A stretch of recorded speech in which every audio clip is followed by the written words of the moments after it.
All right, now, everybody. Quiet, listen to me. We're going to start a show.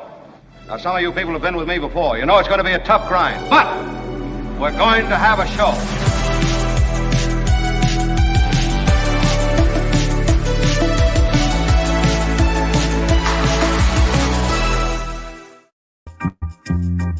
What up, magical people? Yeah. It's Monday, feeling so good. Glad everybody's on board. Welcome, welcome, welcome. What a weekend. What huge developments in the world of politics, right?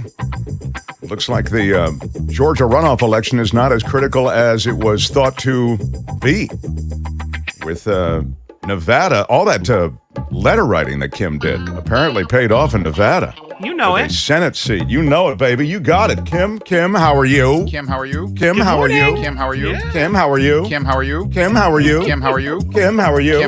Kim, how are you? Kim, how are you? Kim, how are you? Kim, how are you? And Kim, how are you? Kim, how are you? Yeah. I don't think I could actually answer that many times. No. Great to have Kim here, the letter writer who wanted desperately for a Democrat to take the Senate seat, and indeed that's what happened in Nevada. Very exciting. Also, of course, Kelly in Arizona, so you've got now control of the Senate without having to sweat the runoff in the Georgia election. I'll get to that in a moment. Also, the House probably will go to the GOP, as it turns out. But we'll talk about what will happen there and how the GOP is in a brutal throwdown as to who will lead that party. And the announcement this week that will likely come from the former president. Trump will run. I suspect he has little choice but to run. With everything going on in his life, it may be the high ground in terms of... From the feds? That's right. He's already running. Now he's going to run. It's Fabulous Producer Johnny Daly. Come on, everybody. Yeah. Johnny, how was your weekend? Good. Restful. Yeah? Cool. Good. And then Tony's in the... Thanks, Tony. Yeah, Tony's in the mix too. What up, Tony? Thanks, Tony. Yeah. Tony makes all the technical stuff work for us. He stops the bleeding when the bleeding happens. Niners won ugly. They won, though. Come on. It was not pretty, but it was a win. And my Buffalo Bills lost. And it was one of the most... You talk about ugly. It was bizarro, but the Niners won. And there's an interesting word. Before I get to, I'll give you a couple of thoughts on the Niners. I got a huge, gorgeous, juicy chunk of Trump with breaking news. I have a huge, gorgeous chunk of law and disorder with breaking news. And some of it is from California, and some of it is from Washington. And then we have Mark's Murder Monday coming up with my darling Courtney, who is a murder devotee, as you know, aficionado, whatever. I suppose devotee would be a ding word. She will be here, and she will discuss a true crime murder case. And that's coming up. Then, because this political environment, as I say, is so rich with questions and interpretations and things still left unsaid and some things still left undecided, that Gary Dietrich will be here in the 11 o'clock hour to help sort it out. Yeah, he's our political dude. So we'll have Gary, one of our political dudes. We have a cadre of political dudes. Wouldn't you say? We have a constellation of political dudes. And we need a dudette, though. We need a woman, I think. Oh, we have a woman. To round up, we have Kim, of course. But we need to round out the anyway. Yeah, cadre is a ding word. You're right. Okay. I'm sorry, Kim. Did you have something? No. I was just affirming my womanhood. Okay. Kim, how are you? Kim, how are you? Yes. Mark, your ding is harshing my dog's mellow. It was hot, the ding. I'll give you that. Thank you, John. You can join us in the chat room, and that's one of the great things about this new format on YouTube. Why don't you just text it? You can text it right into the chat room. If you're in the live chat right now, you can text with others. It's a great community that's forming in the chat room. I think it may be the coolest thing about this new platform is the community. So I really like that. And then if you're watching us in replay, you can also leave comments, and those comments are seen by us and by others. who go in afterward. So, of course, as I tell you, you got to smash that like button Smash it with your iron rod. Smash the like button like a boss and hit the thumbs up. That helps us with YouTube and all the rest. Smash. Exactly. Smash. So smash. Absolutely smash. That is it. And if you want to reach us, you can always do it in the chat room or on email. It is themarkthompsonshow@gmail.com. The Mark Thompson Show. Got to put the in. The Mark Thompson Show@gmail.com. And all the ways to support us with stickers and, all the rest. I do want to mention, speaking of support, our number one exclusive sponsor is Steve Moskowitz. He'll join us a little bit later. More than 30 years in the Bay Area, and he is the one-stop shop for any tax situation. It may be corporate, it may be small business, it may be individual, whatever it might be. Steve can help you. So you can reach him at moskowitzllp.com, and you can also reach him at 888-TAX-DEAL, TAXDEAL. I mentioned football. Something happened. I'll get to the Niners in a second, because I saw a great, you can decide whether it's great, but I thought it was an interesting and great take on the Niners from Michael Silver, who I've known for years. He used to write for Sports Illustrated. Now he writes for the Chronicle. I'll get to the Niners and that take, but I want to mention that you don't have to be a football fan or a sports fan even to appreciate this. There was a game overseas. The NFL is expanding. There's going to be NFL Europe. They've slowly kind of worked their tentacles. And as I've mentioned before, just if you're just joining us, I'll get to the politics. We've got a lot of politics in the 11 o'clock hour, so don't fret.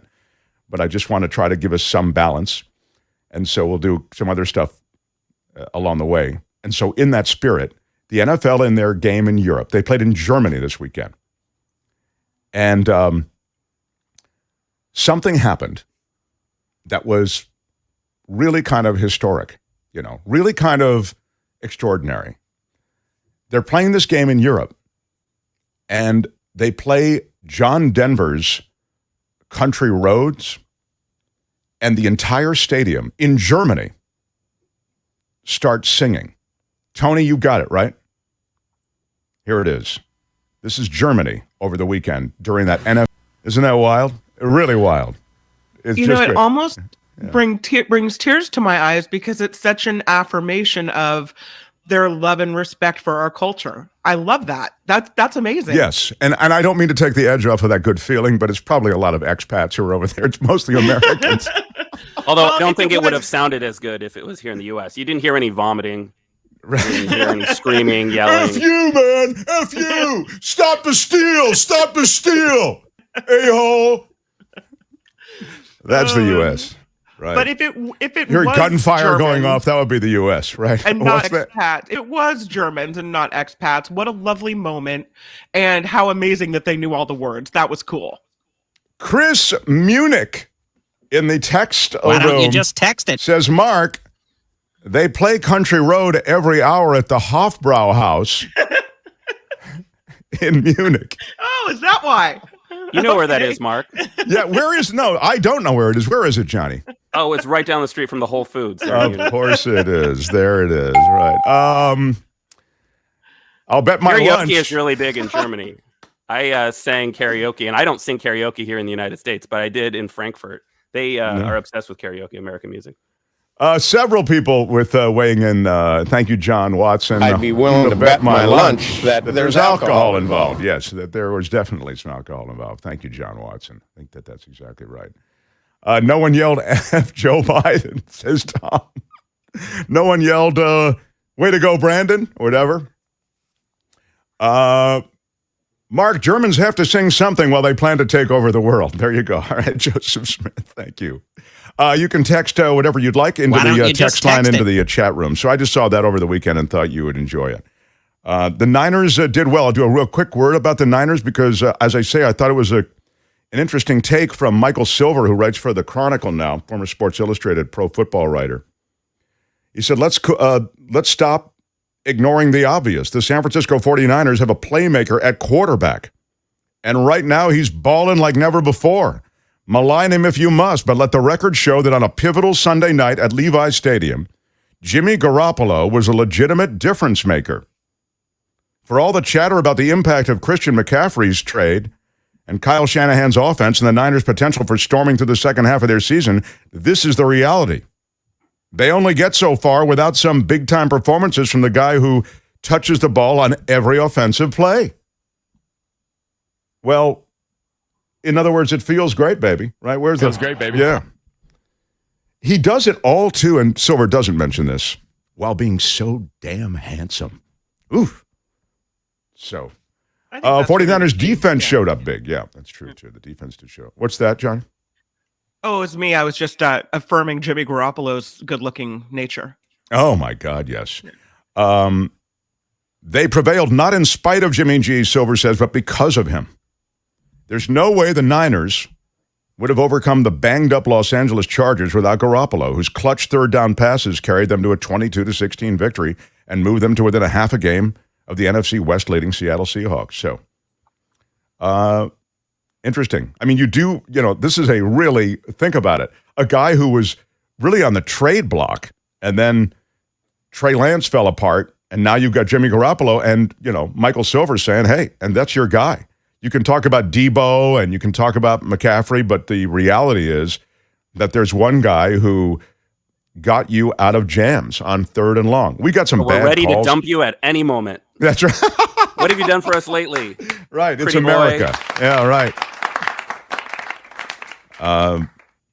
So that's the latest. Jimmy G is the man. I just wish he wasn't so ugly, says John. Yeah, he's really, he does rock a good look. I don't know if I should, I want to get into some law and disorder. Also some notable passings. Gosh, we got a lot to do today. Did you want to do the Ivanka photo? Oh, yes. Thank you. Gosh. So over the weekend, something else that happened. Tiffany Trump was married. And I know, please hold your applause. Please, we have to continue. Okay, so Tiffany Trump was married. For once, something good happens to Tiffany. There you go. So how old is Tiffany Trump, by the way? Kim, do you know? 29. 29. Google it. No, okay. I just asked She Kim. married a young man that's 25. Oh, isn't that sweet? As Trump would say, she's hot.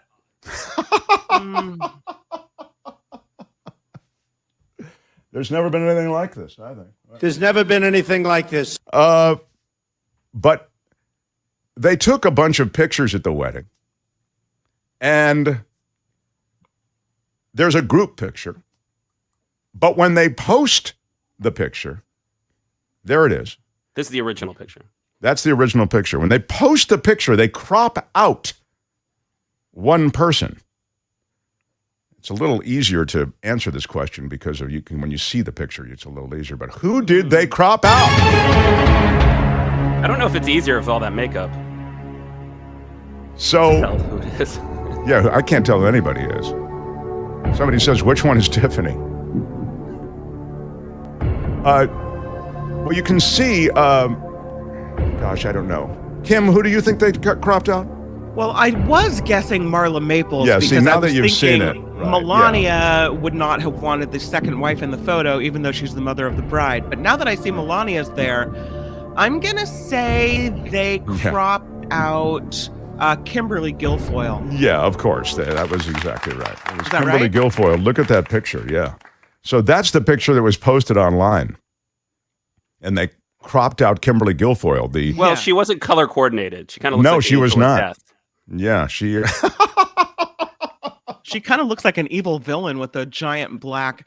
You're not supposed to wear black to a wedding either. That's I don't know. I mean, black is funeral chic attire. now. I mean, to be fair, black is chic. I mean, and I hate her. I utterly hate her. But I have to, in this case, Maybe come it's to her defense. dark blue, maybe navy blue. Yeah, I just think that. Well, yeah. She I don't doesn't know look like why an they- Easter egg. She didn't fit in. No. Yeah, it is true that she. They're doing what are those pastel colors or whatever they're doing, and then then you come on with black. Somebody should have told her, hey, by the way, I know it's not your look, but Or maybe she thought if I show up in black, they'll cut me out. you think she wanted it? That's like the 3D chess of it. She wanted to be cut out. Ivanka kind of has a Cinderella look going. Yeah, that's her whole thing, right? Well, that's her whole childhood, I'm sure. Yeah. Daddy, I want a pony. So Tiffany Trump, I actually met at Mar-a-Lago. Wow. When she was literally being held by Donald in his arms. She was just Marla. It's Marla who had her, right? So Marla had just given birth to the baby. Wait, so you were a member of Mar-a-Lago? No, I was invited to a party there. I wouldn't be a member. I was no. You heard it here first. I was living in Sausalito, I think, and I got an invitation. And I was going to be on the East Coast anyway. We were all there, and we went to Mar-a-Lago, and there it was. She was and I haven't seen her since that time, and she's grown up to be a lovely gal. Wish her the very best. But that is my little. That's my brush with. I'm just saying. I'm not. Do you know who I am? I'm not proud of it. A big deal. I just felt I needed to share it. I felt full disclosure dictated that I had to get to it. Some big news. Let's do some law and disorder. In the criminal justice system, the people, pimps, addicts, thieves, bums, winos, girls who can't keep an address, and men who don't care, are represented by two separate yet equally important groups. A cop, a flatfoot, a bull, a dick, John Law. You're the fuzz, the heat, you're poison, you're trouble, you're bad news. These are their stories. There is breaking news this morning from the Supreme Court. The Supreme Court is clearing the way for the January 6th panel to access records of the Arizona GOP chair. That GOP chairwoman, her communications relate to phony electors in the process of trying to organize a coup and keep Donald Trump in power, as you're aware. There was a petition by this Kelly Ward, she's the GOP chairwoman in Arizona, and her husband, and they wanted relief, essentially, from the order to turn over these communications. The January 6th committee had demanded these communications. So they go all the way up to the Supreme Court. The lower courts had upheld the request. So they go to the Supreme Court, and the Supreme Court says, no, you have to turn it over to the House panel. Now, I should mention, not everybody on the Supreme Court, it was apparently the order was unsigned, but conservative justices Clarence Thomas and Samuel Alito indicated they would have granted the request for relief. They would have sided with Kelly Ward and her husband. But no matter. It's over. They'll have to turn that over. I mean, I think the building blocks of a coup are really important to not only uncover, but to prosecute.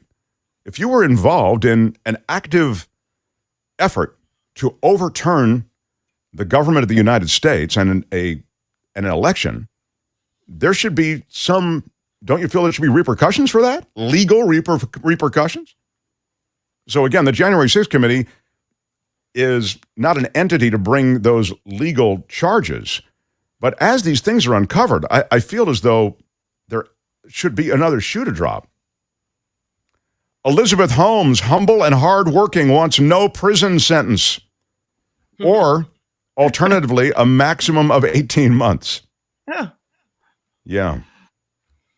She's a humble, hardworking, compassionate woman who deeply wants to give what she can to the world. Her attorney said. She can't give all of that she wants to give to the world, Kim, unless she is out and about in the world. Yeah, she doesn't want to be, duping people. That's not. You shouldn't go to prison for that, for being a you can't give cheating until ass. you fleeced it from someone else. Yes, right. I want to fleece over here and give over here. Exactly. She wants to re-gift. The prosecutors want 15 years, and they want her to pay $800 million in restitution.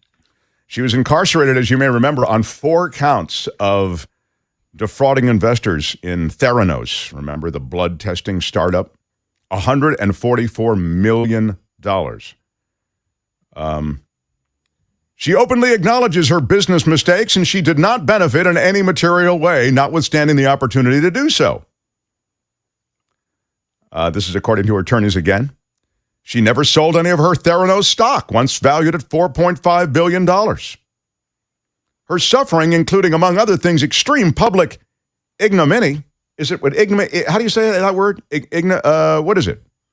I think you got it right. Okay. I don't know. I don't think I got a ding for that because I don't think I mispronounced it. I don't use it in conversations, so sorry. Ignominy, yeah. Yeah. Anyway, she's, as you know, being prosecuted in Santa Clara County. So, her business mistake was being a sociopath. Yeah. I mean, what she did, it had been legitimate, truly amazing. 19 years old. She left Stanford. Isn't that where she left? I believe she left Stanford. And she started this company, Theranos.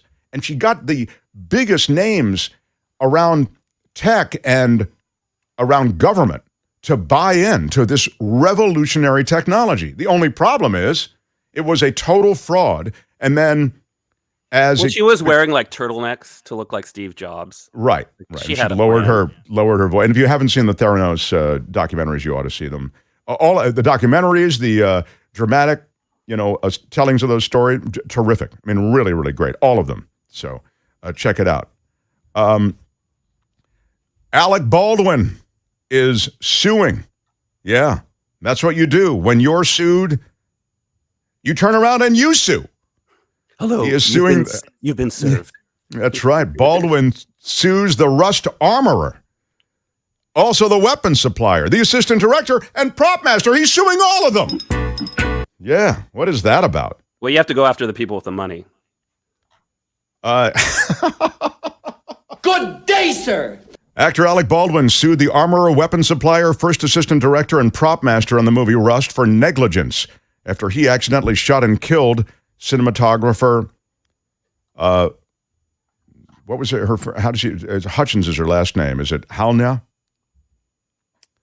The actor made the filing as a cross complaint in the ongoing case of the script supervisor Mamie Mitchell, who is suing Baldwin for assault, intentional infliction of emotional distress, and negligence.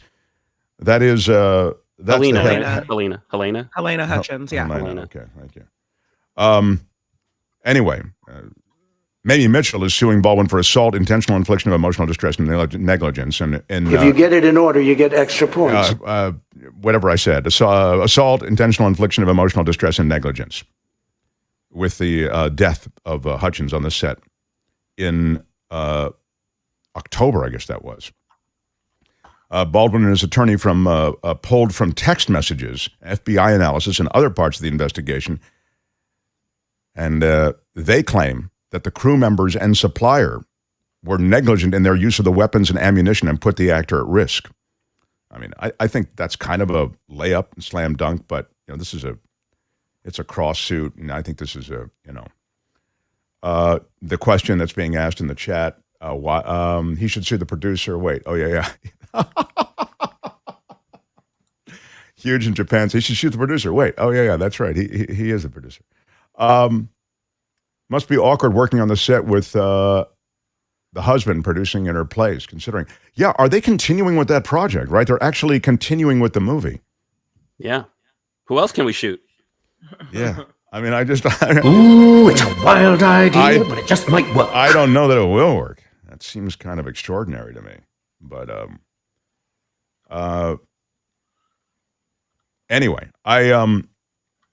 moving on. A Texas man is accused of slipping an abortion drug in his wife's drink. 38-year-old attorney. He's indicted on 2 felony counts, including assault of a pregnant person, under charges handed up last week. This is at a Harris County grand jury. This taking place in Austin, Texas. Mason Herring is his name. No comment. Court records show he was originally arrested in May, released on $30,000 bond. I guess he, according to court documents, Herring's wife told authorities her husband began lecturing her on hydration and offering her water. She became severely ill after drinking from the first cup that appeared cloudy, which her husband allegedly explained was perhaps the result of the cup or water pipes being dirty. Herring's wife became suspicious, according to court records, and began refusing multiple other drinks her husband offered. She said she later found in the trash packaging for a drug that contains misoprostol. This is like a festival of stuff I can't pronounce today. Is that it? That's a medicine, though. It's used to induce abortion. The couple had separated earlier in the year and were attending marriage counseling when she told him about the pregnancy, according to court documents. I love when people separate and they're still hooking up and they're still rolling around together. It's always wild to me. And so that's how this happened, right? She said that Mason Herring expressed to her in text messages multiple times that he was unhappy about the pregnancy. So anyway, the charge is attempting to induce an abortion. And well, she had the wrong hydration system. Yeah, the Mark Thompson hydration system would have protected her from any kind of, thank you, John. You're right. You can get that at getmarkmerch.com. That's Law and Disorder for today. Tune in again next time for more Law and Disorder on The Mark Thompson Show. All right, that's it. Let's roll. Hey, let's be careful out there. Misoprostol is a ding word, says Tom. I suppose it might be a ding word, actually. I mean, it is a medication. I ask you, Kim, John? Yes. Tony? Ding word? Okay. All right, Yeah. And you were close. It's misoprostol. No. Okay. There we go. Misoprostol, ursoprostol. Usually used for gastric ulcers, but apparently it has other uses. No, look at you, Mr. Google. Mr. Google. Yeah. Check it out. So much to do today. God, I just don't even know. We still have this huge thing that happened over the weekend in politics, of course. We'll get to that with Gary Dietrich. I also want Gary Dietrich to explain something. And that is the only way you will stave off the next charge of election denying and essentially jacking the election by some sort of jujitsuing of the electoral process. I'll just put it that way. It involves what can happen at the states where they essentially overrule whatever the election was and they just put in, they essentially vote for whomever they want as Secretary of State. It's crazy that exists, but it does. That's why when I hear we're the greatest democracy on earth. Well, we have great things about our democracy, but I don't think there's some real leaks in the plan. And one of these leaks is that to which I've just referred in kind of a broad way, and I want Gary to explain it. But what the Democrats want to do is they want to change that law. And even in their lame duck session, they should do it. And they can do it. And I want to talk to Gary about whether they will do it. So they can plug that leak in the electoral process. So we'll get to that. And I'm so excited about Buzzy Cohen. You know I love Jeopardy. And Buzzy is the Prince of Jeopardy. He, I believe, should be hosting Jeopardy. And he is a brilliant, funny, and aficionado, really, of Jeopardy, but he really goes to school in everything he does. So anyway, Buzzy is going to join us because they're doing this Tournament of Champions now, and some wild stuff has happened. And the wild things involve a San Francisco guy. There's a San Francisco guy who is just annihilating Jeopardy right now. And if you haven't seen it, we'll give you some highlights, and then Buzzy will weigh in on some of the particulars. I think it's going to be really cool. So Buzzy joins us in the second hour. So you've got Gary Dietrich and Buzzy in the next hour. Next, it's Mark Murder Monday. Courtney joins, and she will provide the latest tale in the world of murder and true crime. Smash it like a boss. Smash it. Smash it with your iron rod. And the other thing I would say is you can join us with comments of any kind. You can do it in the chat room. Yes, Courtney is entering the studio now. This will be exciting. Kim's news next, and then Courtney. Thanks for being here on a Monday. Mark Thompson Show. The Mark Thompson Show.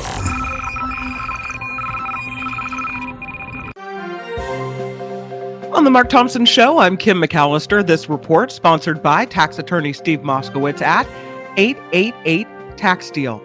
Police say the suspect in a deadly University of Virginia shooting is now in custody. Police announcing the capture of Christopher Darnell Jones, a former UVA football player, while giving an update on the shooting today. Officials say 3 football players were killed and 2 other students injured during last night's shooting on campus. President Biden says last week's election results show who the American people are. Speaking in Indonesia, President Biden said the results speak to the American people's commitment to preserving democracy. Some questions being raised after about a couple dozen completed ballots were found dumped in a ravine in the Santa Cruz Mountains. A woman reported finding the ballots that appeared to belong to voters in San Jose. At this point, county investigators say there's no indication these ballots were taken from a vote center or a ballot box. They were in a bag mixed with non-election related mail. The ballots have been sent to the registrar of voters' office so they can be verified and then counted. The U.S. Postal Service is investigating. A suspected California serial killer is due in court today. Wesley Brownlee, expected to be arraigned on more charges. The 43-year-old is accused of gunning down 5 men in Stockton and 1 in Oakland. And Amazon founder Jeff Bezos says he plans to give away most of his $124 billion fortune through his lifetime. Bezos has been criticized for not signing the Giving Pledge. That was created by Warren Buffett and Bill Gates to encourage the richest people ever to give most of their wealth to charity. Amazon's executive chairman telling CNN the hard part is figuring out how to give away the money in a levered way. Such problems there. He's starting with Dolly Parton, as she is the winner of a $100 million Bezos Courage and Civility Award. There's some big chunks of Southern California bracing for high winds this week. The dry Santa Ana winds kicking into high gear Tuesday. Wednesday could bring wind gusts of 55 miles per hour, and the National Weather Service has a high wind watch for much of Southern California. And Days of Our Lives star and the father of actress Jennifer Aniston has died. She announced that John Aniston passed away November 11th. She called him one of the most beautiful humans she ever knew. John portrayed the villain Victor Kiriakis on the NBC soap opera for more than 3 decades. He was 89 years old.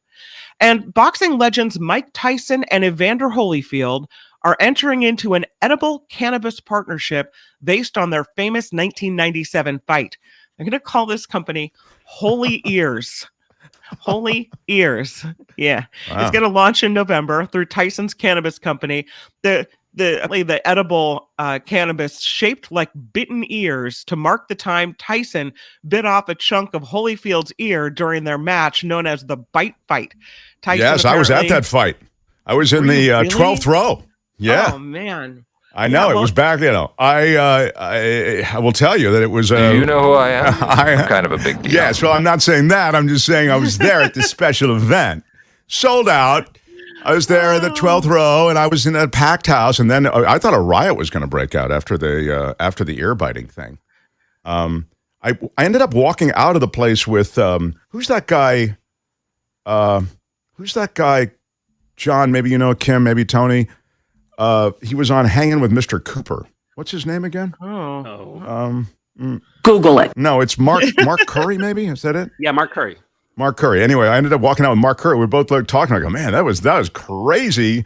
Not only the ear biting, but then there were all these fights that broke out in the crowd. And, we didn't know what was going to happen. It was a scary night. Yeah. Ended up having dinner at the, please, Kim, my story's not over. I've got another name to drop. Can I drop one more name, please? Do you know who I am? Yes, thank you. I'm kind of a big deal. I had dinner. At that point, it was the Brown Derby, the MGM, which is where it was. And at the next booth was William Shatner, everybody. Yeah. Oh, okay. And Ferdy Pacheco, the fight doctor, was there also next to me. All right. That's it. Okay, that's it. All right, I'm sorry. Anyway, so it was. I just want to say that Mike Tyson is an advocate for the benefits of cannabis, and he says it would have prevented him from getting the munchies during his match against Holyfield. Wait, it would have prevented it? Yeah, if he had, I don't know. It was the munchies that made him munch the air. I get it. He thought that one through. Yeah, it doesn't make it. It's the opposite. Yeah, okay, Herschel. Quite right. But you can get the bitten ear. They're looking at your social media. Yeah, right. Edible cannabis, and you can celebrate that one time that you were at the fight. This report sponsored by tax attorney Steve Moskowitz. For more than 30 years, Steve has put his tax knowledge to work for individuals and businesses alike. If you need help with your tax, give Steve a call. It's 888-TAX-DEAL or MoskowitzLLP.com. I'm Kim McAllister on The Mark Thompson Show. They had to close down an entire radio station to silence him. Now, he's here. Ladies and gentlemen, Mark Thompson. The Mark Thompson Show. It was great. I loved it. How would you handle this? We could try ignoring it, sir. Morning. You cannot say you love your country. Where are my weed smokers at? Stay at home and get baked. Oh, yeah. What up, everybody? What up? Good times. Glad you guys could join us. We'll talk about the fact that politics in America is, again, making a change. I have so much to talk to Gary Dietrich about. We'll do that in the 11 o'clock hour. Also, as I mentioned, next hour, we'll talk Jeopardy Tournament of Champions with Buzzy Cohen, the Prince of Jeopardy. So all of that's still to come. Next, we'll get into murders. But first, I want to get some shout-outs to many who have been very generous today. Wow, are you kidding? For the Sharks win. Brian Vio, is that how you say it, Brian? Huge shout-out to Brian. Where's my huge shout-out? Big shout-out. Big shout-out. Yeah. Big shout-out to Brian. $49.99. Wait a minute. I'm not gonna cry! I'm not gonna cry! I'm not going to cry, but I'm close. $49.99 is close to my cry number. Thank you very much. TG, thank you. Thank you so much. You want the Movado watch soundbite? Oh, yeah. Well, you can get a Movado watch in Sam's. You can buy a Movado watch in Sam's. Yeah. And there is a Sam's in Concord. In case yeah, so if you want to check, it'd be great, TG, if you go to Sam's and get that Movado watch, even if you just try it on and send us a picture there. That way you don't have to buy it. But very cool. Thank you very much, though. Thank you. Thank you. No, I wanted to thank you. Where's my thank you? Thank you. Elwin with a super sticker for $4.99. Elwin is a daily listener, viewer, and contributor. Thank you, Elwin. Thank you so much. Still the coolest name. Thank you, El. James Buchanan for $4.99. Every little bit Thank you very much. Yes, thank you very much, James. Very cool. Thank you, sir. And Appreciate Steve has joined us. Steve, we've waited for you. I adore you. I was worried that you weren't going to join. He is the Mac Daddy, the ninja, when it comes to taxes, and our elite exclusive sponsor, Steve Moskowitz, everybody. And it's my pleasure to be here, Mark. And I was so excited. I was talking with a brand new client about ERC and guesstimating the amount of who was going to get. It was going to be substantial. And that's one of the things that is such a big deal. This is such a game changer for businesses. And it's better than PPP because there's no restrictions on how you spend the money. So you literally could use the money to go on vacation, and that's legal. They're rewarding you for employing people during 2020 and 2021. And you can get up to $26,000 for every employee that you have that qualifies. And we said, well, okay, what do you have to do to qualify? There's two ways. The easy way, which is a certain drop in gross revenue. That's easy. It's a calculation. But a lot of firms, a lot of CPAs are stopping there and saying they don't want to do anything but the easy way. You know, math is math. 1 + 1 is 2. There's no answer other than that. Correct answer. But the bottom line is there's a second way to qualify. The second way to qualify is a facts and circumstances test. That's a lot more work, admittedly. You have to sit down, think about it. And, you know, I give clients homework oftentimes when we talk. And I say, well, I need to know this and this. What about it? And client doesn't know. And I say, well, that's okay. I'm going to have you do some homework and then call me a second time. If you're entitled to it, I really want to get it for you.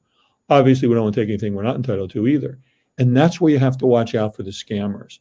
There's an awful lot of fraud going on right now, especially with companies that literally just came into existence to do ERC. They're not law firms. They're not CPA.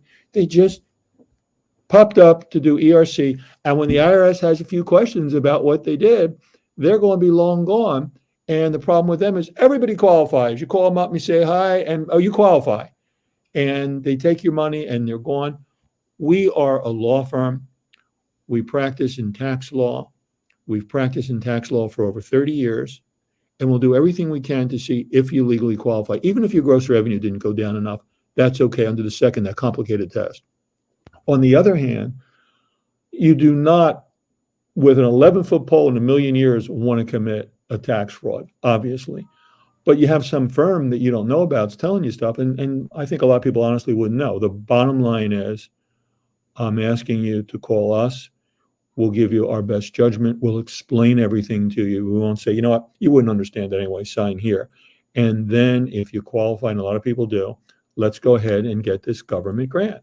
Yeah, I mean, as you say, there's so many routes to that pot of gold, but you have to be led on those routes by someone who knows the territory. Steve Moskowitz is that guy. So 888-TAX-DEAL, 888-TAXDEAL, 888-TAX-DEAL. You can also reach Steve online. You can connect with him that way, and it's MoskowitzLLP.com. So Moskowitz is Moskowitz. LLP is LLP. Moskowitz, LLP.com.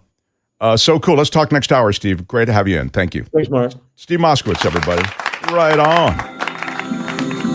The Mark Thompson Show. Thanks for smashing the like button, everyone. I need those likes. You know, the likes. I never thought I'd say it. I'm not one of those people who necessarily in real life needs the likes. Maybe I am, though. I don't know. The affirmation, never a bad thing. And affirmation is certainly a ding word, by the way. But what I would say is that in the world of YouTube, you'd absolutely have them. If you have a bunch of views and you don't have corresponding likes, it doesn't help you. But if you do, then it can really help. So smash it like a boss. Smash it with your iron rod. Again, you don't have to use your iron rod, but if you've got an iron rod, certainly something you can do. It occurs to me that on Mark's Murder Monday, and we'll get to all the politics after 11 o'clock when Gary Dietrich joins. Much to talk about. But it occurs to me on Mark's Murder Monday, we do not have any theme music or other. I will have it for you next week. I feel very bad. My darling Courtney is here. She's a true crime, that's her world. In addition to a lot of other things, she's an art person and all these other things, but she does love this true crime. And I promise, get you a theme. I have no kind of theme or intro or anything. It's not like you have the Law and Disorder. Chung, chung. Yeah, you're right. Even that would work. I don't have it. I don't know. I don't know what's going on. What the hell is going on in the United States of America? Even Ron is frustrated with it. But let me just present her, and let's give her a little love. It's Courtney, everybody. Hi. Courtney, welcome. Oh, thank you. Thank you for having me. Well, Courtney, what true crime, nasty murder situation have you brought us this week? I know. I went back and forth on stories all weekend. There's a lot of murder right now. Yeah, there is, as sadly. There usually is, yeah. And especially with all of the streaming platforms really leaning into that genre and making documentaries about different stories. But what is the hot one is the... There's The Watcher, which is on Netflix. And then there's Killer Sally, which I was going to cover because it's in the top 10 in the U.S. on Netflix. Right.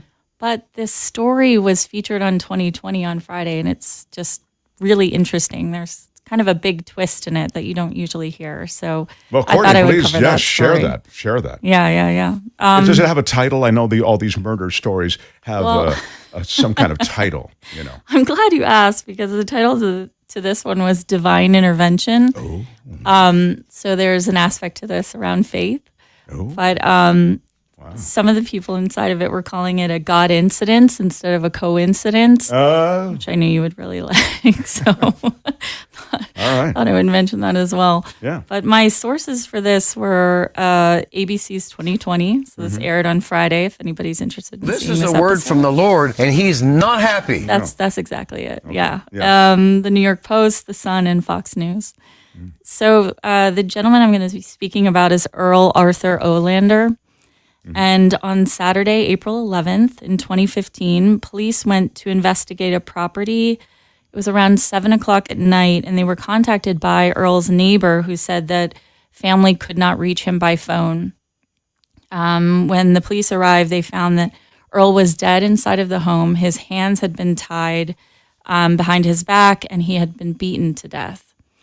Earl was a 90-year-old lifelong bachelor and farmer who owned and ran a profitable family farm. By the way, shout out to a 90-year-old bachelor. Yeah. I also knew that you would like that part. Right. Exactly. And he lived on 160 acres in what was called San Francisco Township of Carver County in rural Minnesota. And so he's this profitable farmer. In fact, he's still baling hay at the age of 90, and he's selling it every week. He was known as a stand-up person and a wonderful role model by his friends and neighbors. Someone went so far as to say he had never said a curse word in his life.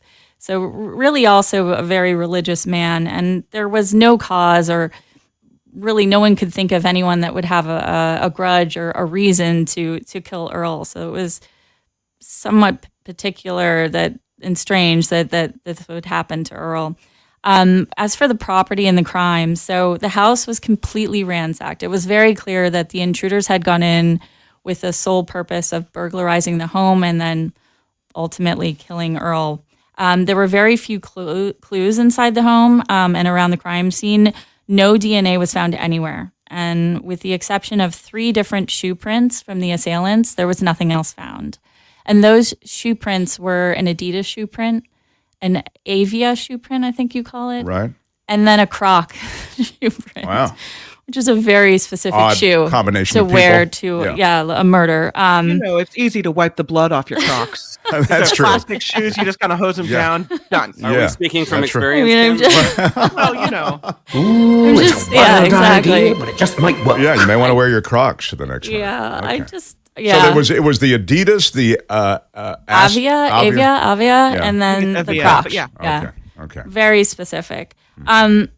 Earl, as a 90-year-old bachelor and as someone who's running a family farm, he was worth millions, but you would not have known that. He had no credit cards, he had no bank cards, he had no cell phone. So when the family was trying to get a hold of Earl, it was through a landline. But he was worth millions. And again, despite not flaunting it, people sort of knew that he had money, and he was a huge contributor to the church. So there was, I think, not rumors, but there was this sort of, people knew that some farmers didn't trust banks, and so they kept a lot of cash on their properties. And so people at the church knew that he had a lot of money. People at the church knew, I think, and some in the community. I'm trying to put together a theory here. But what would have happened? The church supposed to be the good people? Well, I mean, sometimes. This is a word from the Lord. That's right. You think he went to Sam? Wait a minute. Yeah. Exactly. But more to the point of, like, there had been other murders around in the area because farmers kept so much cash on their properties that people had gone to take the cash, and they had ultimately killed other farmers. Yeah. So there's no clues. They don't know. They only have these 3 shoe prints. And then this is where the God incidents comes in, Mark. See, this is where we need some sting music or something. I will have better production next week. This is underwhelming. Go ahead. But on May 9th... Production is underwhelming. You're doing a fine job telling the story. All right. On May 9th, which is just about a month later, a tip came into Crime Stoppers from a man named Barry Kiles. Barry had been hired to clean an apartment in St. Paul for $23 and a bottle of vodka. What? Yeah. I think a general rule is if you're being paid in liquor, there's probably something there that you don't want to be around. Yeah. But in the ain't apartment, enough. You got to give me booze too. Yeah. Right. That's true. Not financial advice, but maybe just reconsider the agreement. It's fantastic. Yeah. Okay. So in the apartment, Barry found a 100-year-old ornate Bible in what was a European language that he didn't know. When he opened up the Bible, and again, this is the man, Barry Kiles, who's cleaning an apartment in St. Paul for $23 and a bottle of vodka, he sees 2 $1,000 savings bonds in the Bible. And so he Googles the person's name on the savings bonds, and it's Earl Olander. And he sees there, when he Googles Earl's name, that there's a reward for information about his murder. So he calls Crime Stoppers and tells them about this Bible that he's found in this apartment. Now, St. Paul is, I think it was about 50 miles roughly from where Earl lived. So it was a little out of what they would have considered for the areas and sort of the areas of suspects, because they were really looking in and around the community. But this now unlocked a whole opportunity to consider, like, this new clue that would so there's this connection now between Earl and the 23 and all the liquor you can drink. type thing. Yes, exactly. Okay. The guy is cleaning for $23 an hour. Okay. Yep. And so the person that owned the apartment was named Edson Benitez. This is where the Crocs come in. Edson Benitez was a cook at a local Chili's. And so Edson's wife was really creeped out about the Bible. So when they moved and they hired Barry to clean it, she left the Bible at the house. I see. Yeah. So she left the Bible behind. Yeah, she said the Bible gave her, it had too many spirits, is what she said. Oh. That's not fake. That's real. Well, I think it could be fake, actually. But all right, go ahead. Mark, exactly. So they take in Edson Benitez, and as they're arresting him, they're noticing the Crocs, and they're thinking, okay. And also, again, I think a lot of cooks wear Crocs, so... of course, yes. Yeah. The cook-croc connection. Yeah, I mean, I can't imagine that he doesn't have other shoes. But anyway, they arrest him with the exact shoes that he was wearing at the murder. Oh, the shoes match up. Mm-hmm, the shoes match up. So. And so the Edson Crocs matched the crime. So exactly. But we still have the Adidas and the other shoes. You still have the other shoes, and all they have is Edson and his wife that has now left this Bible that has got Edson arrested. And so Edson tries to say that his friend gave him the Bible and that now his friend lived in Mexico and had left the week before, conveniently enough. And ultimately, they scare him a little bit by taking him down into the police station and holding him in custody. And That's so the he move, admits right? to everything. Yeah. Wow. He admits to everything. Oh, and he can't stand the tells pressure. What happened then? What did he say? So he tells them that his friend, Renal Vergara, who was a painter in the area where Earl lived, Renal had wanted to perpetrate this crime on Earl, that Renal had found out that Earl had a lot of money. And so he wanted to go and take the money from Earl. It was Renal's idea, Renal's fault. Always Renal's. Okay, I'll let him finish. I'm sorry. Yeah, go ahead. And so they, so he explains that, and he says, Renal sort of knew about Earl and also just the various people in the community because he was doing painting jobs in and around the area in which they lived, which was Carver County. So he also said that Renal didn't want to drive his car to the crime because people knew of his car because he worked in and around that area. And so that was another reason why he brought Edson. So as you see, Edson is the guy on the right, if you're watching on YouTube, of the two pictures. Renal is the guy on the left. And so those are the two. So the Renal is the guy on the left, Edson is the guy on the right. So the guy that they're talking to is Edson. Exactly. Okay, so that's who the cops are talking. The man on the right, yeah. The gentleman. He's a cold-blooded murderer, and Courtney calls him the gentleman on the right. It's really bad. Okay, anyway, go ahead. Oh, gosh. All right, so they bring in Renal, and Renal is wearing Adidas. Oh! I know, Renal. They both need new shoes. They couldn't even change their shoes. They rip off all that money. Exactly. And so he eventually, Renal admits to everything. They tell him, they have the information from Edson. But then there's a third set of shoes. I know. And so this is where a little bit of controversy comes in. So I'll just explain that Renal and Edson take a plea. And so they had both matched their shoe prints to the shoe prints at the crime scene and also cell phone data, put them at Earl's house at the exact time that the crime was happening. So they plead guilty to one charge of murder in 2016, and they're both sentenced to 37 years in prison. Wow. Where the third shoe comes in is that Earl had neighbors who were the Bokers, and the Bokers were very much family to Earl. So almost, he was a grandfather to their kids and very much sort of a patriarchal figure in their family. But they had been asking Earl to sell them land for a long time, and Earl would not do it and said, everything will be worked out when I die.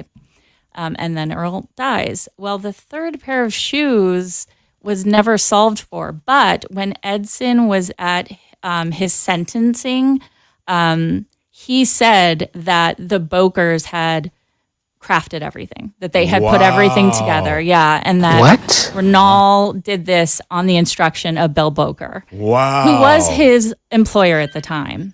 So that, and it remains that the third person was never arrested. They checked out Bill Boker and said that he wasn't involved, but that is, oh my the unsolved God. part of this crime. That is brutal. Yeah. So the third set is left out. Oh my God. Yeah, somebody got away with it. Maybe the Bokers the Bokers are walking free today, is what you're saying. Well, because they actually changed their shoes out. Yeah, they don't have the Avias on.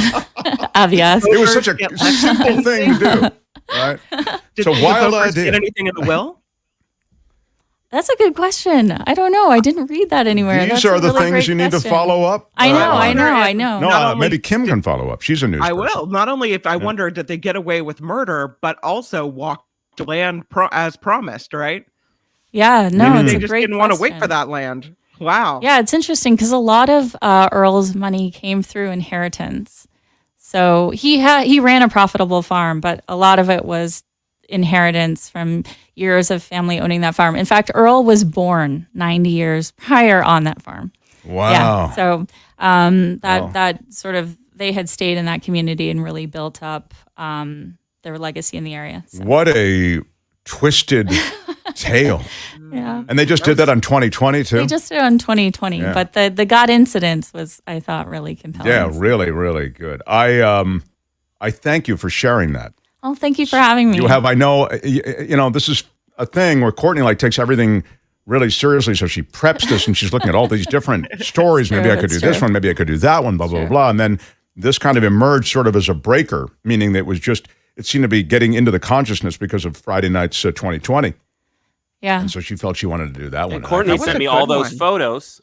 We didn't have any sound, Mark, but Courtney had photos.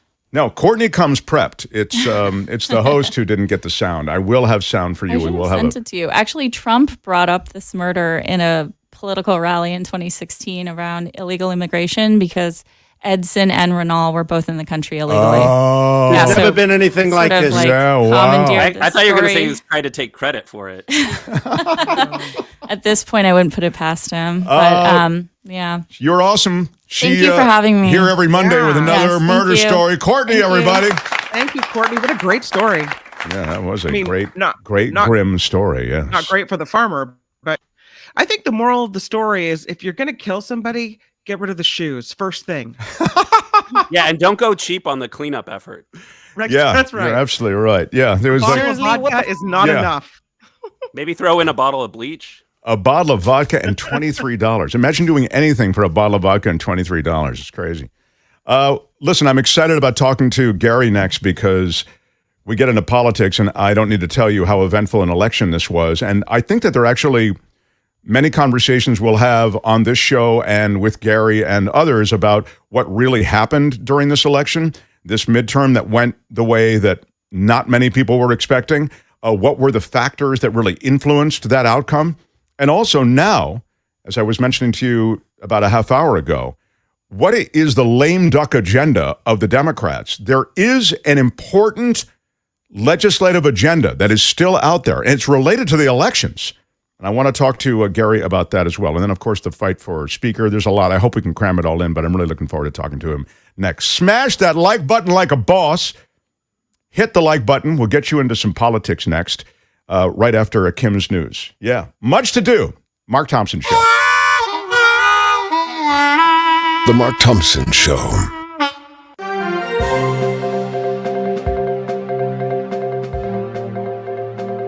On the Mark Thompson Show, I'm Kim McAllister. This report sponsored by tax attorney Steve Moskowitz at 888 Tax Deal.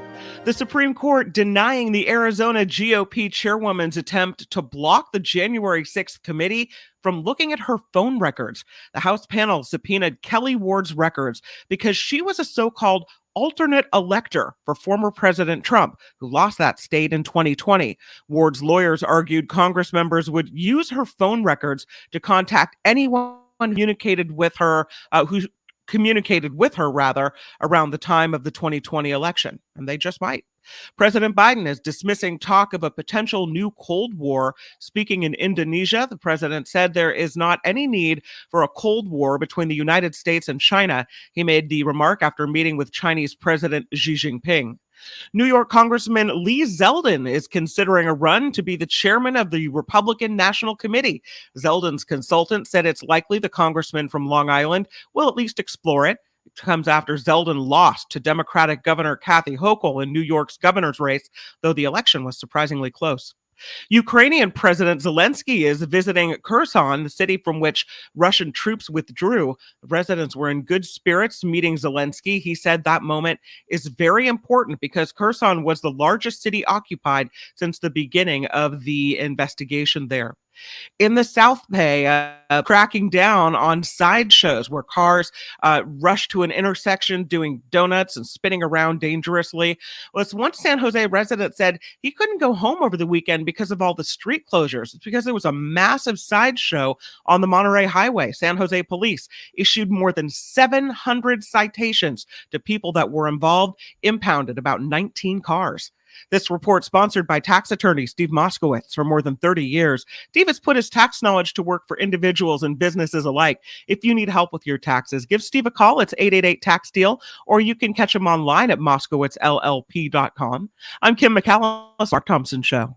They had to close down an entire radio station to silence him. And now, he's here. Ladies and gentlemen, Mark Thompson.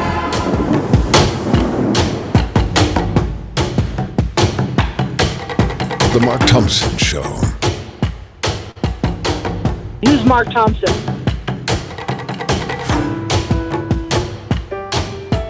I stand corrected. I misspoke. My words upset so many people. My bad. I'm sorry. Y'all can all go to hell, and I'm going back to Texas. Joe Fish, Sal the Shoemaker, Joe Box, and Little Anthony. What he's got going here is a situation. There's a reason that this place is fun. Someone did this to spoil our Christmas. I have never heard of something like that. There is nothing in our history that quite compares to this. Nobody has ever put something like this together that I've ever seen. We've never seen anything like it before. I have a busy week. I think I'm the most honest human being, perhaps, that God ever created. God bless America. The end. Girl, you just ruined. Do I hit it long? Is Trump strong? Huh? Who is having that conversation? How would you handle this? We could try ignoring it, sir. The science is ridiculous. It's fantastic.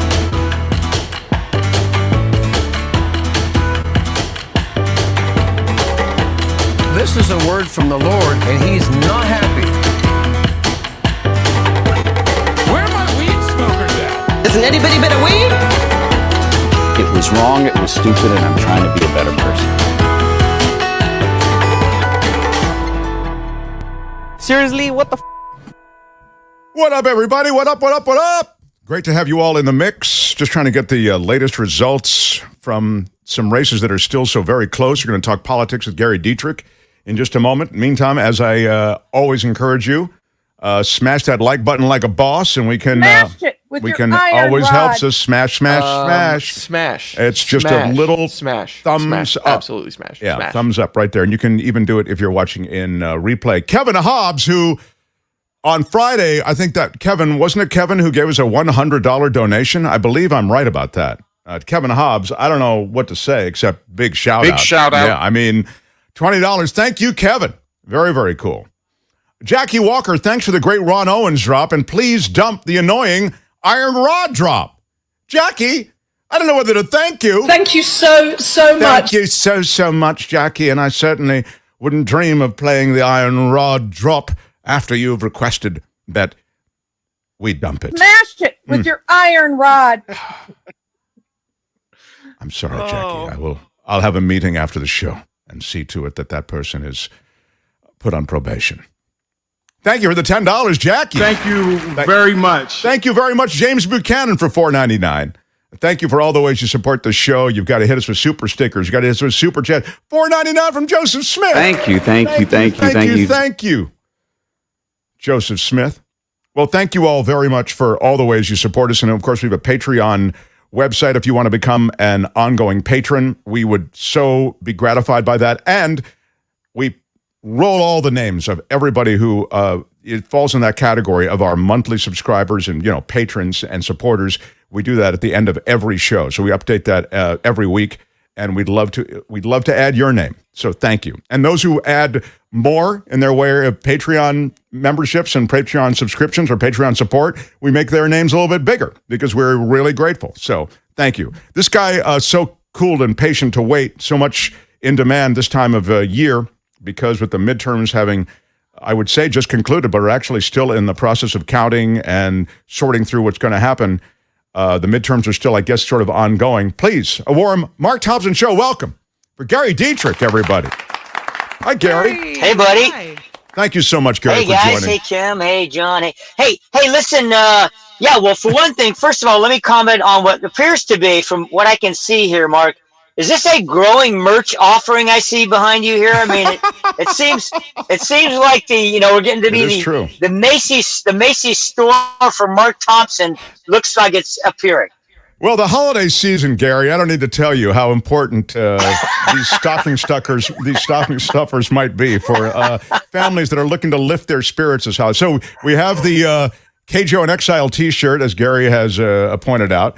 We have the tote bag. I think it's one of our best items, the Mark Thompson Show tote bag.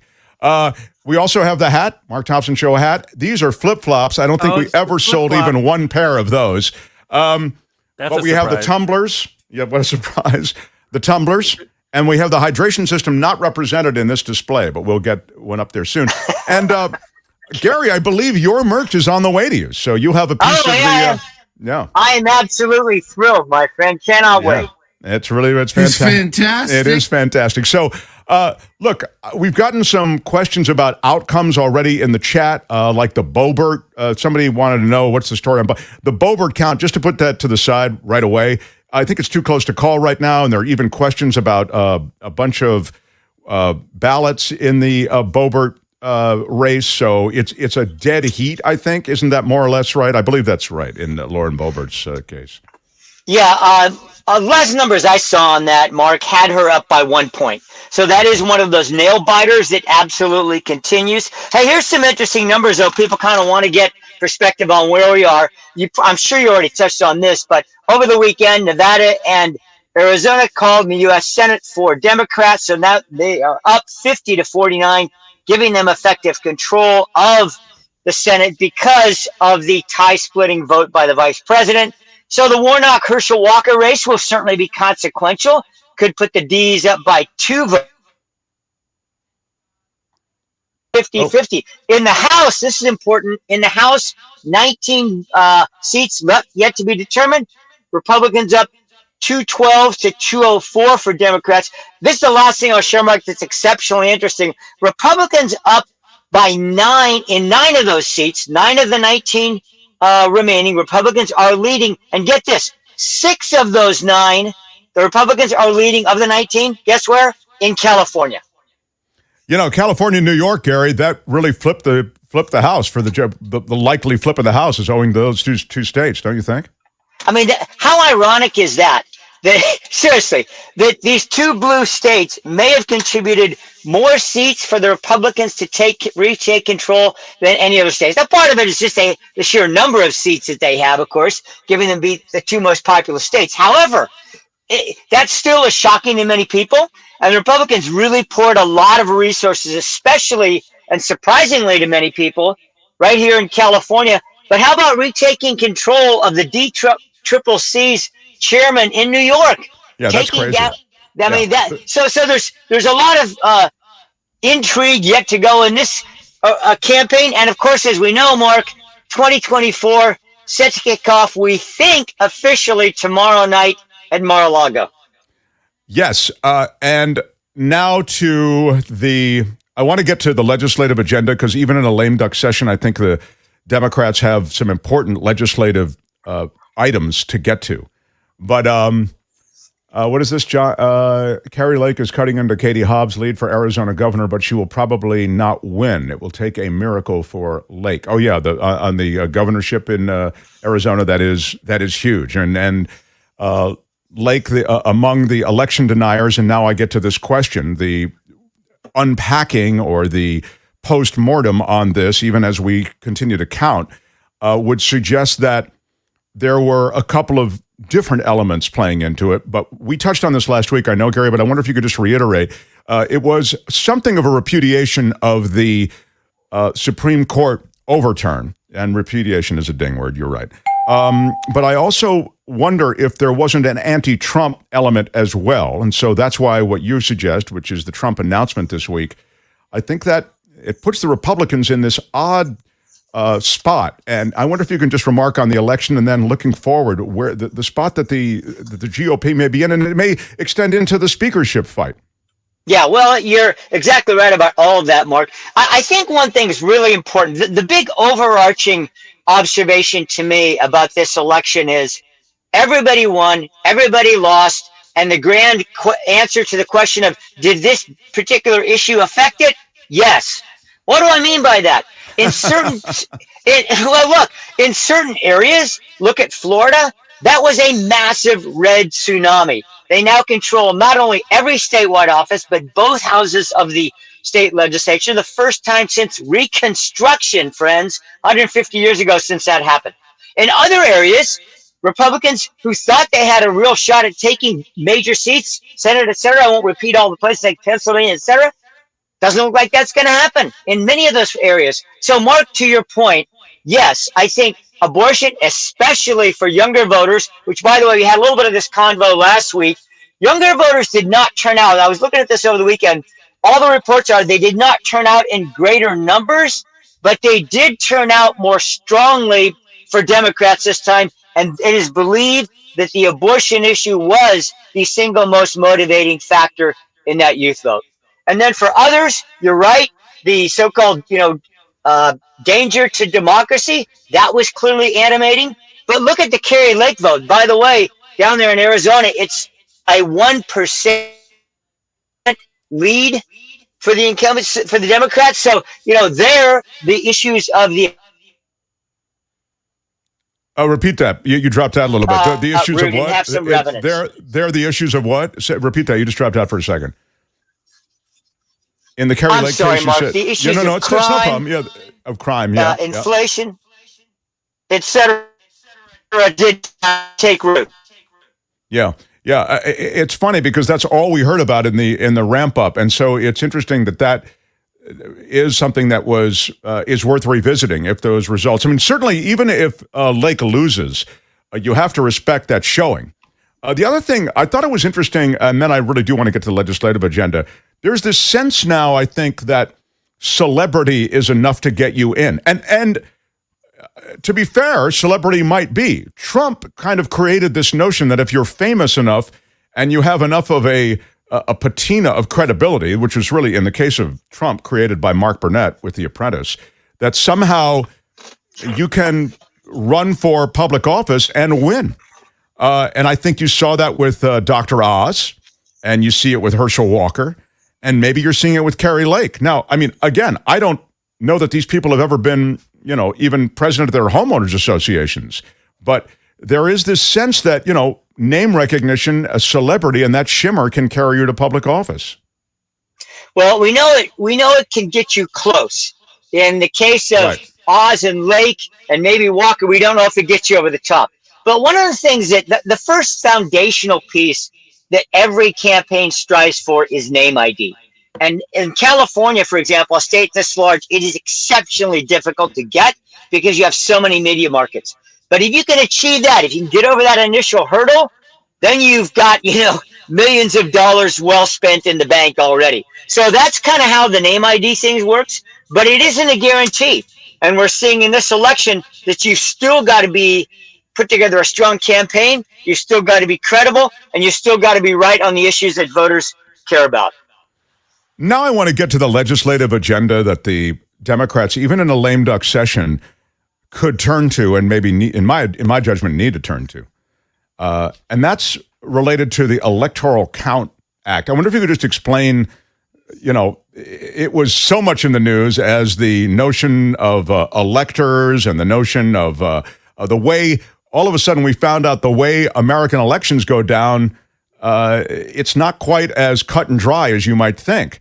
And so a couple of the leaks associated with the electoral count and then who sends electors and how elections are certified in states, all of a sudden we kind of got a crash course in that. So the Democrats, I believe, are trying to draft something, have drafted something to address those issues. That's exactly right, Mark. And, the two co-authors of this are two members of the January 6th committee. One will be a household name to people, Liz Cheney. The other, Zoe Lofgren from the Bay Area, Congresswoman. So those are the two co-authors of this legislation. Democrats very much would like to move it through. The challenge right now, Mark, just in terms of sheer legislative challenges, is 17 days. That's the total number of legislative days that remain for Congress this year. And then, of course, after the first year, looks like Republicans will take control of the House. By the way, and if people are still wondering how likely that is, Joe Biden literally called Kevin McCarthy over the weekend, on Sunday apparently, before he left on his international trip, and congratulated him on his likely ascension to the speakership of the House. So I think at this point we can say it's as close to a done deal as one would think. So that's why Democrats want to move through the things you're talking about, Mark. It's not going to be easy. If they have to go through the Senate, which all these pieces do, you could face a filibuster on some of these deals. So there'll be valiant efforts. We'll have to see how much of it goes. They still, by the way, have to pass a budget, a defense authorization bill, maybe a debt ceiling limit raise that they'd like to get done, the Democrats. So there's lots to do in 17 days. Well, I think the debt ceiling you point to is yet another lever that could be used against them once the new Congress is convened. And I guess I might ask you to handicap it. Do you think they'll get to any of that, which you just mentioned? I mean, with the deadline so close? I think they're likely to get a budget done, but again, it depends on if they come to agreement. The thing about fiscal measures is they start in the House. So that is, of course, still full of turmoil as we speak because its fate is not yet fully decided. So I think, Mark, one of the biggest challenges right now is just that there's no certainty yet. Now we know Democrats are going to be in control of the Senate. But without certainty in the House, everybody's kind of hedging their bets a little bit. Let's see, are we better off waiting? Are we going to get a better deal cut, depending on which interest group you represent or what part of the ideological perspective you're on? Do you think you're going to get a better deal now, before the first of the year, or afterwards? And that could make, concluding negotiations pretty tough. We're talking to political guru Gary Dietrich. I have just a couple of other items. One is about the presidential run and the Trump announcement tomorrow, and the other is this.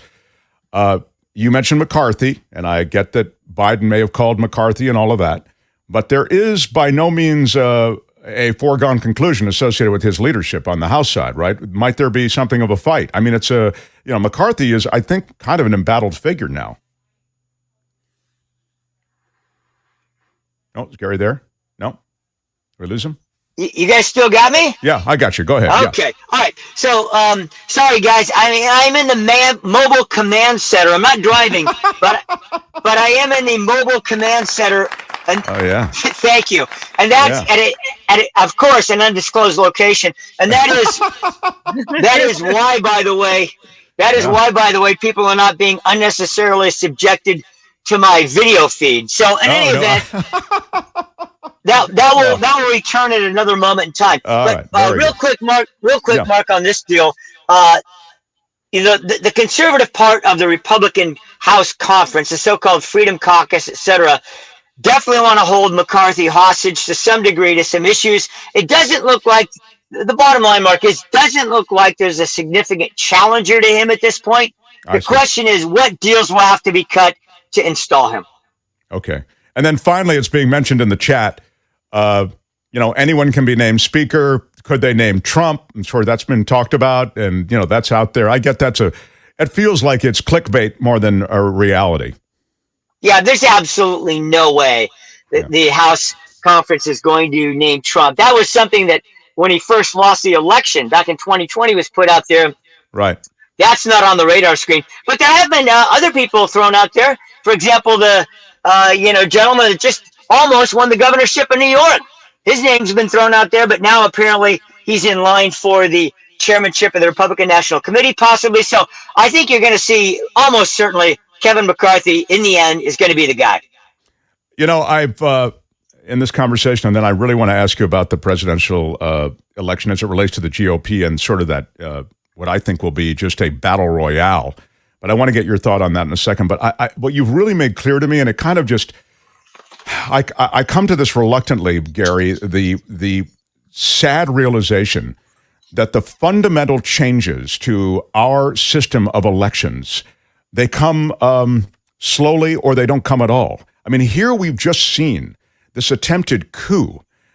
There were every manner of plotter planning legal motions and fake electors. Now, I get that the fake electors are fake. Okay, that's illegal. But the idea somehow that a Secretary of State could just by fiat overturn an election result, I mean, this strikes me as a fundamental problem with our system. And yet, what I'm getting in conversations with you, because you talk about the realities when, it comes to squiring legislation to fix these problems through Congress, what I'm getting is, dude, it ain't going to happen. This flawed system with these exposed problems is likely going to continue the way it is. Well, Mark, I tell you, there's a fundamental sort of institutional challenge here, and it's this. Remember, elections are constituted, we have 50 different elections in a presidential race. Each state, of course, has its own electoral laws. We've talked about this in the past, its own calendar. We've certainly seen that. Some states got their votes counted in 24 hours. Others are still going, like California. So the challenge is respecting the integrity of state election laws while wanting to maintain a respectful and integrous federal election system. And thereby, lies the challenges. And that's part of what the Electoral Count Act is supposed to address. But we'll see how much it comes to pass. Yeah, I mean, based on our conversation, it doesn't sound like it's going to. So even though I think it should be a front and center priority, along with, as you described, the fiscal ceiling. Now, quickly to the election. We're talking to Gary Dietrich just in the last minute. Gary, so Trump announces, that seems inevitable. He has a solid group of people who are in the thrall of Trump, and it's a cult of personality. It's a movement, you can call it, okay, for any number of reasons. You've seen all the rallies, you've heard all the sound bites, you've the irrational justifications for whatever, but it is a cult-like following. So that's real, right?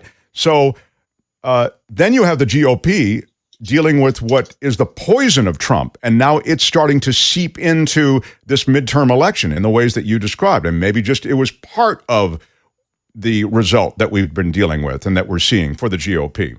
But my question to you is, so then they have a more mainstream version of Trump, if you will, Ron DeSantis, and others perhaps, Cruz or whomever may also enter in primary.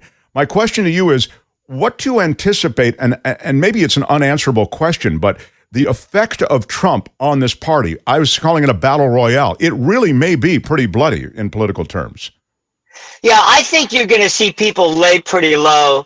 The DeSantis's, even the Mike Pence's, Cruz, all these going to be laying pretty low here at the outset. I think they want to get the House up and running in January, see how it functions, see where all the dust settles from this. Yeah, that makes sense. You're saying see how the dust, you dropped out a little bit, but see where the dust settles. So there won't be any immediate reaction on the part of GOP to the announcement that Trump is likely to make tomorrow, is what you're saying. Did we lose him? Some people screaming no. Yeah. We lost you a little bit, but I got what you're saying. Everybody's laying back and they're going to see where the political dust settles. That's interesting, and that's smart, probably. Yeah. But wow, there's no shortage of those who clearly are positioning themselves to make that run. I include Mike Pence. All of a sudden, Mike Pence is, in his own restrained way, he's speaking out. So there's a lot going on here. Love having you on the show, pal. Thank you so much. We'll talk to you next week. But if there's other breaking political news, we'll hit the bat beam and try to bring you in sooner. Gary Dietrich, Thanks, everybody. buddy. Yeah. What's that, Gary? I was just going to say thank you, and we will be definitely efforting to get the command module audio straightened out. It's cool, man. It's all right. Don't worry about it. It's fantastic. It is fantastic. All right, Gary Dietrich. Thanks, Gary. Why are you yelling? The Mark Thompson Show. Joe Biden and President Xi, they're face-to-face meeting right now, as you're aware. Climate negotiations, and it's a summit meeting with a lot of tension underlying it, of course, but Kim may touch on that in her news. I did have a chunk of Trump that I haven't done yet. Is there still time? Oh, there's always fabulous time. Producer John, there's always time for chunk of Trump. Let me see if I have the... there's a breaking news. I mean, it's not just like, this isn't gratuitous chunk of Trump stuff. It's pretty strong. And as I say, it's a breaker. And gratuitous is a ding word. So you've got that. All right, I'm going to do it, John. With the green light from the producer, I can do it. Here is your chunk of Trump. Open wide. Ready? Here comes your chunk of Trump. It's my favorite food. With your first bite, here's Mark Thompson. I have a feeling it's going to be beautiful. Court files show evidence that Trump handled records marked classified after his presidency. What? The Justice Department filing claims former U.S. President Donald Trump kept secret documents in a drawer at Mar-a-Lago with other files after his time in office. No, let me be clear. From after his time in office. We get that there were thousands of documents, 11,000, I think, from the time he was president that he illegally transferred to Mar-a-Lago and hung on to. This isn't that. This is files from documents produced after his presidency was over that he took. But they weren't on an email server. So. Exactly. But what about her emails? Donald Trump retained documents bearing classification markings along with communications from after his presidency, according to new court filings, describing the material seized by the FBI as part of the ongoing criminal investigation into whether he mishandled national security information. The former U.S. president kept in the desk drawer of his office at the Mar-a-Lago property one document marked secret and one marked confidential, alongside 3 communications from a book author, a religious leader, and a pollster. These are all dated after he departed the White House. The mixed records could amount to evidence that Trump willfully retained documents marked classified when he was no longer president. This is all as the Justice Department investigates unauthorized possession of national security materials and concealment of government records and, of course, obstruction of justice. Meantime, the documents are now detailing something which I've told you over and over. I've railed against the pay-to-play nature of the entire Trump organization. It was one of the most galling aspects of his presidency. And look, I get it. People were, it's Trump, Trump, Trump. How come you have Trump derangement syndrome? Just because you may have Trump derangement syndrome doesn't mean the guy isn't a corrupt thief. And one of the ways in which he was openly corrupt was the Trump Hotel in Washington. As I told you, I grew up in Washington, been to the Trump Hotel, and before it was the Trump Hotel, I've been by it since it's been the Trump Hotel, but it's when he was president and when world leaders would all compete for rooms at the Trump Hotel because they knew that was a way to ingratiate themselves to the administration. That was a way to put money in his pocket. We've talked about it now for years. Why are you yelling? Exactly. Why am I yelling? Why are you yelling? Because it's outrageous. That's why. It is outrageous. Can you let him finish, sir? Yes. Can you let me finish? So 6 nations spent lavishly at the hotel during periods when they were seeking to influence the Trump administration. This is according to a breakdown released by the House Oversight Committee. 6 nations spent lavishly at the Trump Hotel. I asked the chat room, what nations were they? What nations dropped the most money at the Trump Hotel in Washington? Officials from 6 nations spent close to $1 million when they were seeking to influence the Trump administration, renting rooms for more than $10,000 a night. Well, how many countries are in OPEC? Right. Yeah. I mean, Saudi Arabia has to be one, right? Saudi Arabia is one. That is correct. Yeah. Okay. Continue. I see Saudi's guest. Hang on. Saudi Arabia, China guest. A lot of Saudi Arabia. Qatar. Who said Qatar? You say Qatar. I say Qatar. Let's call but Qatar was one. That's right, William. Thank you. And the UAE, guessed by Nick, is correct. The UAE. Anybody? Malaysia, says Heather. Yes, Malaysia was another. Now people are using Google, I believe it. Google it. Oh, I'm sorry. It's feeling a little too, you guys are too good at this. China, Russia, Saudi Arabia, says Andrea. All the Middle Eastern countries, Israel, says Lizzo. Well, here's the answer. The governments, these are the top spenders at the Trump Hotel. The governments of Malaysia, Saudi Arabia, Qatar, the United Arab Emirates, Turkey, and China. There you go.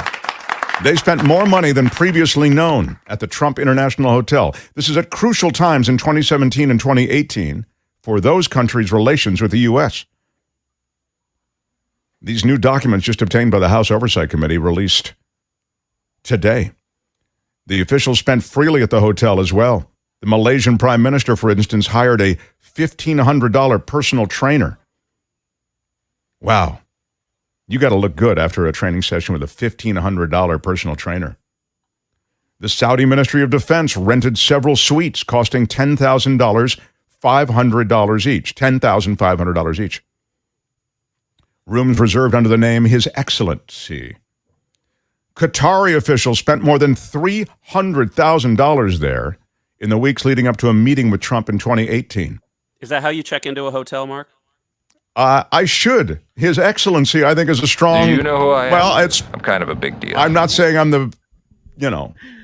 I'm not Qatari royalty.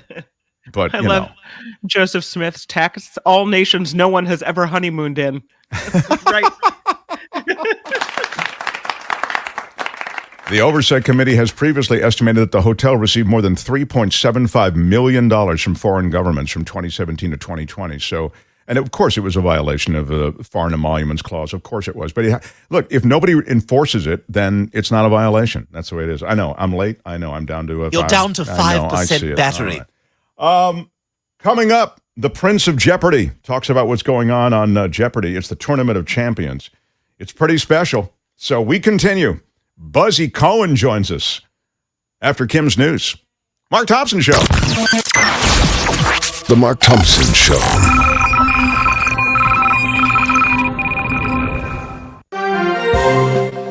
On the Mark Thompson Show, I'm Kim McAllister. This report sponsored by tax attorney Steve Moskowitz at 888 Tax Deal.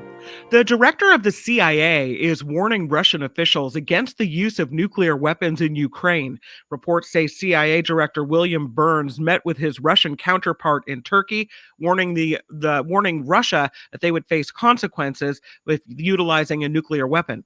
Former President Donald Trump says he got to decide which White House documents were his to keep. In a newly public court filing, Trump said the president gets to pick whether records from his White House or personal documents, and then decided all those records that he took to Mar-a-Lago were, in fact, his personal property. The statement coming amid efforts to fend off parts of the criminal investigation into sensitive records kept at the Florida resort and home after he left the White House.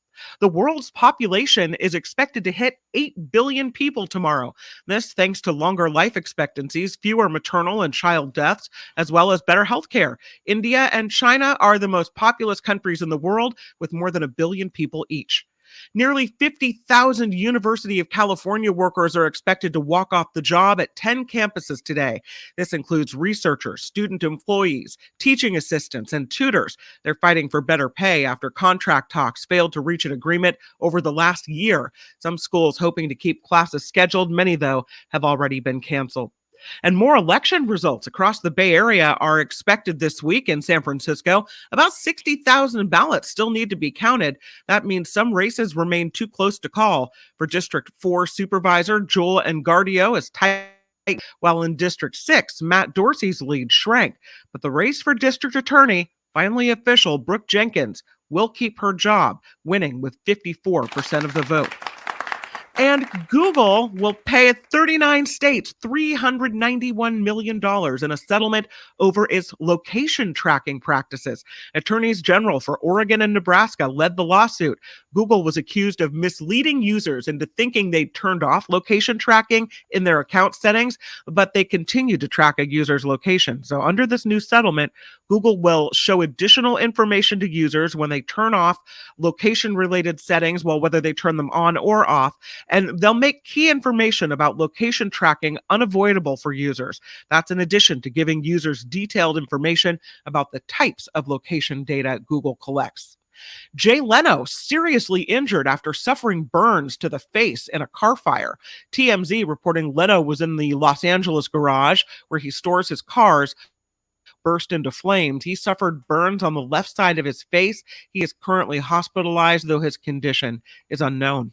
This report sponsored by tax attorney Steve Moskowitz. For more than 30 years, Steve has put his tax knowledge to work for individuals and businesses. So if you need help with your taxes, please call Steve. It's 888-TAX-DEAL or online, moskowitzllp.com. I'm Kim McAllister on The Mark Thompson Show. Ladies and gentlemen, I'm Shadow Stevens. This is The Mark Thompson Show. Keep it to yourself.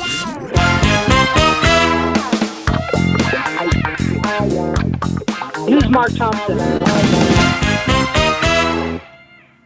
It's wild about Jay Leno, friend of the show.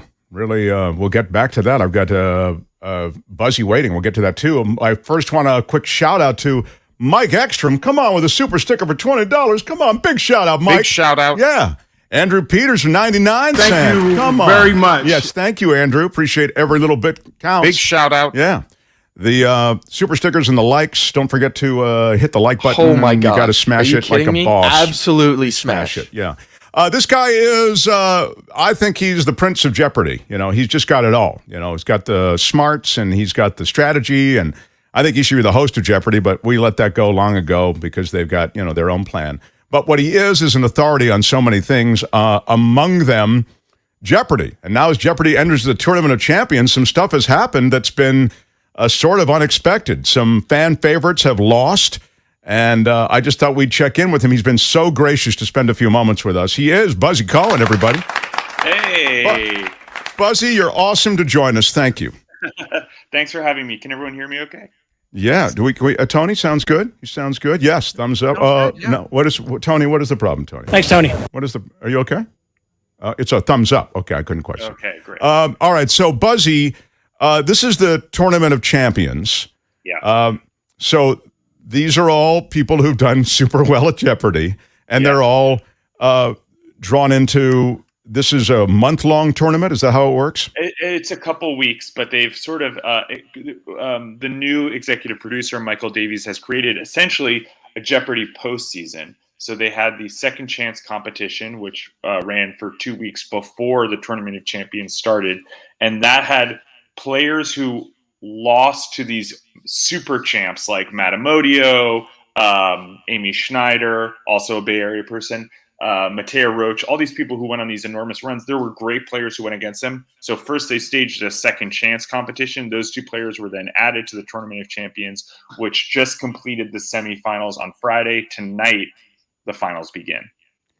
So the surprises that I was reading about, the super champs, you call them, Matt Amodio, the Mateo Roach, et cetera, not being part of things. And this guy from San Francisco, Andrew Hay, is that how he says his last name? Andrew He, yeah. Andrew He, thank you. He's like a wrecking ball, this guy.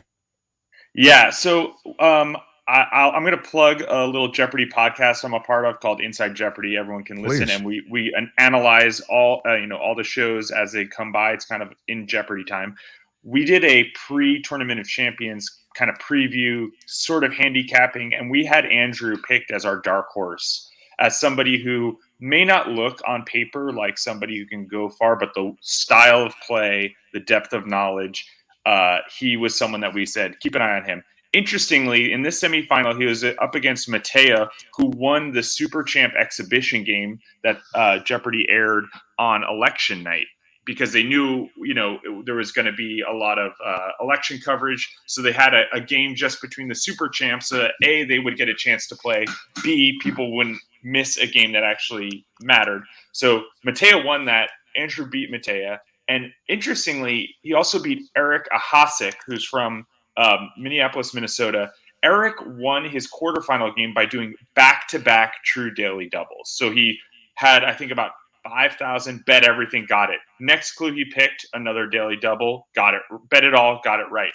And that was kind of what happened with Andrew. Andrew found the first daily double in the first round before he had much money. He did the maximum bet. Then in Double Jeopardy, he had $7,000, hits the daily double, does a maximum bet, gets it right. He's up to $14,000. A couple clues later, he's at $16,800, maximum bet. So he made the maximum bet on all three daily doubles and had a major upset against Matea and against Eric. Yeah, Tony, do we have a little? Don't we have a little bit of that? I think we have a little bit of that Jeopardy. That this is. It's. By the way, we had recommended Buzzy's podcast, Inside Jeopardy. So that's something you should check out. Do we have it or not? Do we have it, Tony? Yes. Can you run a little bit of it? The what he's talking about, Buzzy, is. And you said this before, it's all about the daily doubles, and that's a big, that can really be the crushing blow. So here's a little bit, some highlights. You were looking for it and you found it. What's your wager? I got to do it. All of it, 7,000. Wow. Betting everything on That's world Andrew, leaders. who Buzzy's talking about. Andrew He. After helping to establish this as an independent country, Eduard Shevardnadze became its president in 1995. What is Georgia? Yes, and you have a big lead. Stop for a second, Buzzy. That's not a hard question. Like when you see something like that show up, do you think to yourself, "Oh, that's a chip shot"? I think that's a medium. I'll give that a medium question. I mean, okay. It's certainly something that when you're studying, when you're getting ready to be on the show, you got to know that kind of stuff. But it's not the kind of thing that where a casual viewer would know. I will say that in general, the material on this Tournament of Champions has been pretty difficult in a way that I like. I think the Tournament of Champions should be hard. So I'm vibing on it, but a lot of people have been commenting about how challenging it is. Here is the second one. As you say, he picked up a second Double Jeopardy and he went for it all. Go ahead, Tony. Perhaps fortuitous than you found it, but what will your wager be? All of it. Well, did not think you were going to say that. With a lot on the line, here's your clue in elegies. 16,800 on the line. 1855's Haworth Churchyard was Matthew Arnold's tribute to these literary sisters, written soon after the last one passed. Who are the Bronte sisters? That is correct. You have $33,600. Now, how about that, Buzzy? Was that? Yeah, go ahead. That one I thought was quite a bit easier, but that was one seemed a little harder for Andrew. Maybe he was just taking more time to make sure he didn't miss something obvious because so much was on the line. Sure. But he kind of jumped on the Georgia one and it took a little more time. Interestingly enough, Eric, who had no daily doubles, in the Double Jeopardy round, he had 20 buzz attempts and 10. He was able to get in on 10 of those and got all of them correct, ended with $17,000. He couldn't quite get enough to catch Andrew and make him play, but that is a really high score, 17,000 going into final, having not hit a daily double. So it was really, just shows these games, this Tournament of Champions has been incredible. So were it not for the daily doubles is the implication. It's Absolutely. Likely that, Absolutely. yeah. I mean, those daily doubles just in the Double Jeopardy round were worth $23,800. You've got a close game then. You're at like 17,000 and 15,000. You've got a horse race there. We're talking to Buzzy Cohen, of course, the Prince of Jeopardy. He does this podcast called Inside Jeopardy. And Buzzy, I want to ask you a more fundamental question that you just actually provoked in my mind.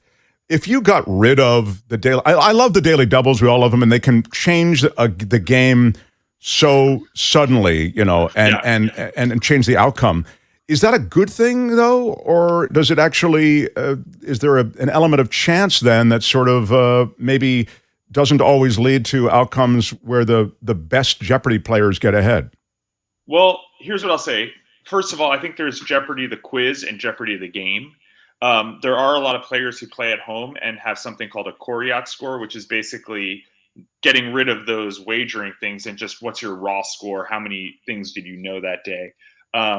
I think that there are players who play Jeopardy as a quiz, and then there are players who really understand the game aspect and the daily doubles, and I think that's what makes it exciting, because the daily doubles are this kind of randomizing factor. Look, in my Tournament of Champions, I was way behind. I found a daily double at the right moment. I bet it all, and all of a sudden I went from being way behind to clinching it with something like that. And, we're watching this for entertainment, and I think it certainly makes it more entertaining.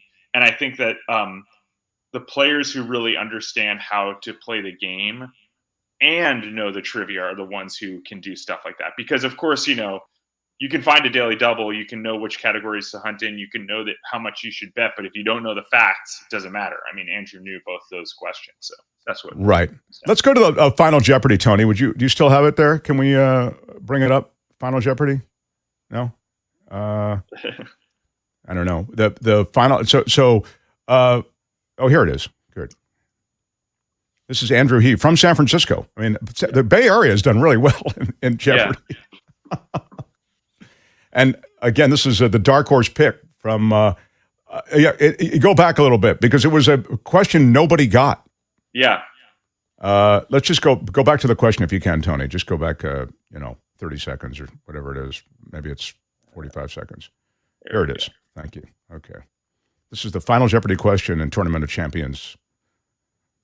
London locales is the category.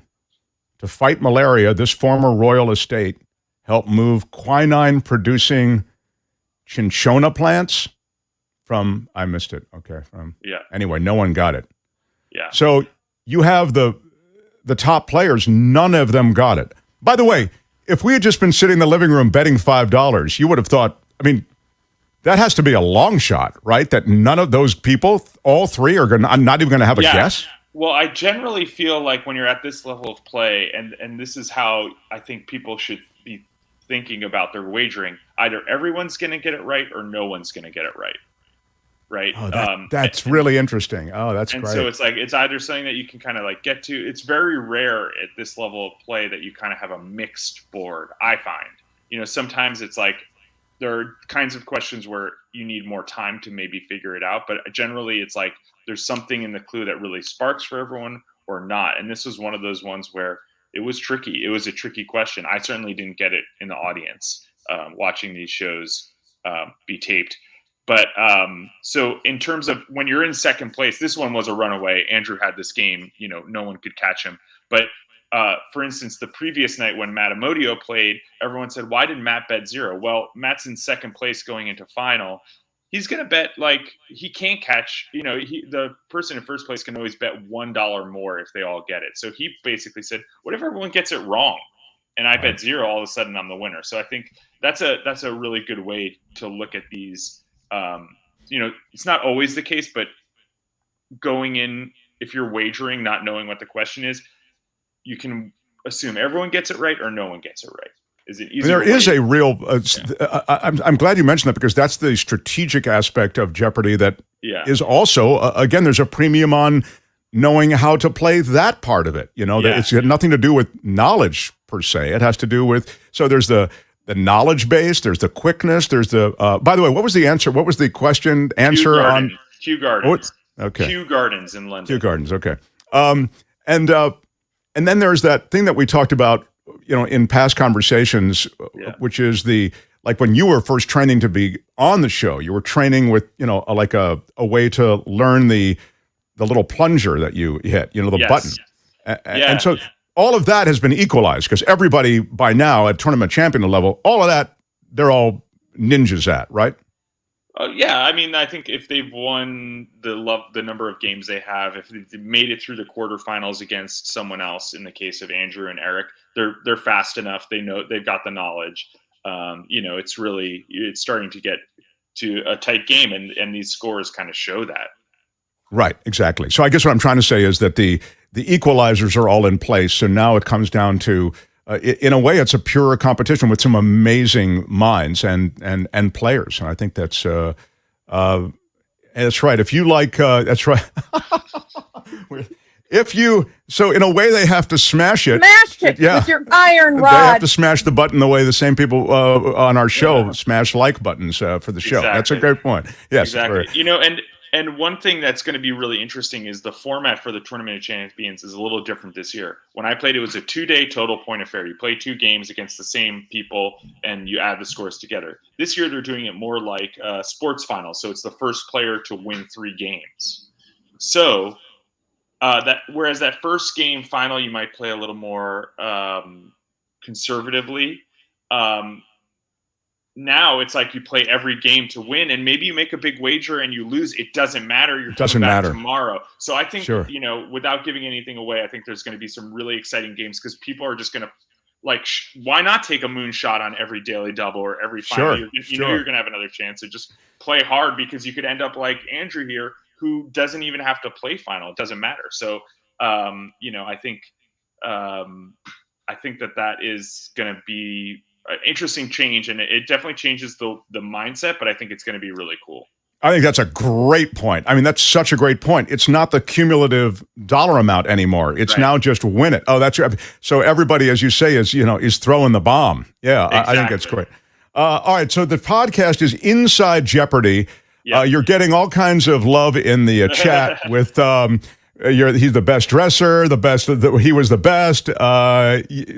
Buzzy, it's not just me. You're loved by the audience as well. So, thanks. I love coming on the show. Thanks for inviting me. It's so cool. And of course, Buzzy was there in the audience. I mean, I get that now from what you said. So it must be all you can do. And that's it's a tribute to your professionalism, my friend, that you can kind of keep it under wraps.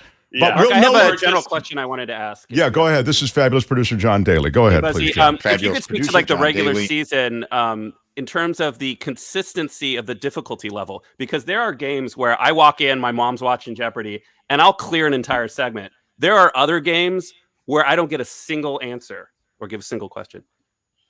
So I think that's just the luck of the draw. I mean, they work really hard. Not to plug the podcast again, but we had an interview with the head writers, and they talk about how they try to make the boards balance. They try to make a whole game flow. And I think that, it's just, you get up there and it's like, it's your category or it's not. And I think the great players make it so that they don't have a day where it's not their category. I'd like to throw out a question if I could as well, because I've been thinking about it ever since we played Andrew's Answer, the Bronte sisters. And I thought to myself, it looked on his face like he didn't really know the answer, but really, what other literary sisters are there? So this one, Buzzy, tests your knowledge, your trivia knowledge. What other literary possibly have picked?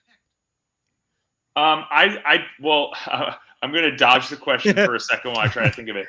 I think when you've got $17,000 on the line, that face is, I'm reading the question again. I'm making sure I'm answering the right question. I'm not doing something silly and saying, it's the wrong century. Okay, what other literary sisters could it have been?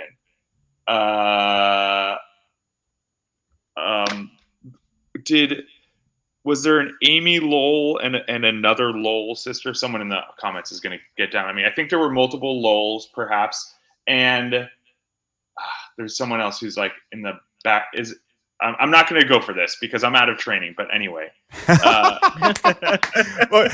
but you're saying you want to make sure you're answering Bronte, and they're not asking for which Bronte sister. You get up there, I think that's more what's going on.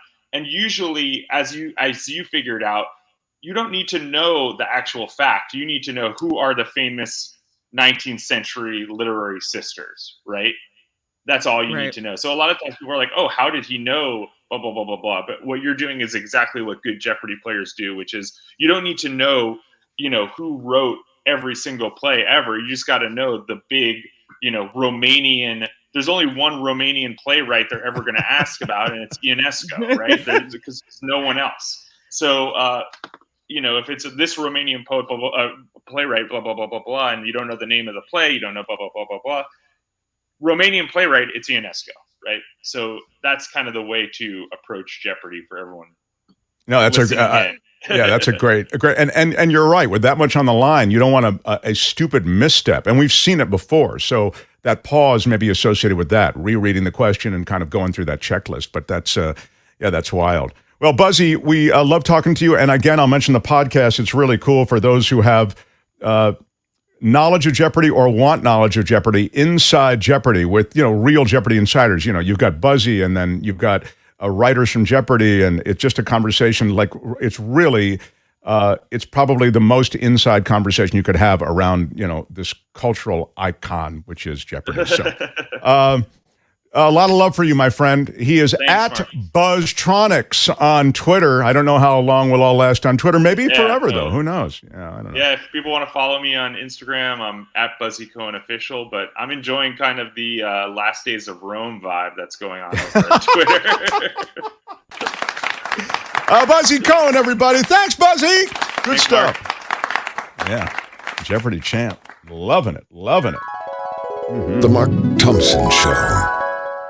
Well, we want to acknowledge all the people who've helped to put this together. Joining at noon, the Nikki Maduro crew. Could the Dems actually keep the House, they ask. Dave Chappelle's SNL monologue. Oh, yeah.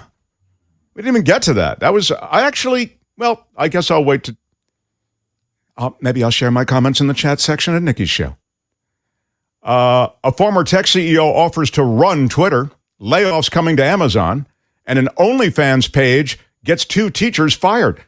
Wow. I feel like they tease better than we do on this show, John. I blame you for that, of course. I don't know why we can't tease as well. Whoever is producing this thing has no idea what they're doing. Of course, never we tease things and you don't do them, so it's kind that is true. He is not wrong about that. How dare you? Do you know who I am? How dare you? I'm kind of a big deal.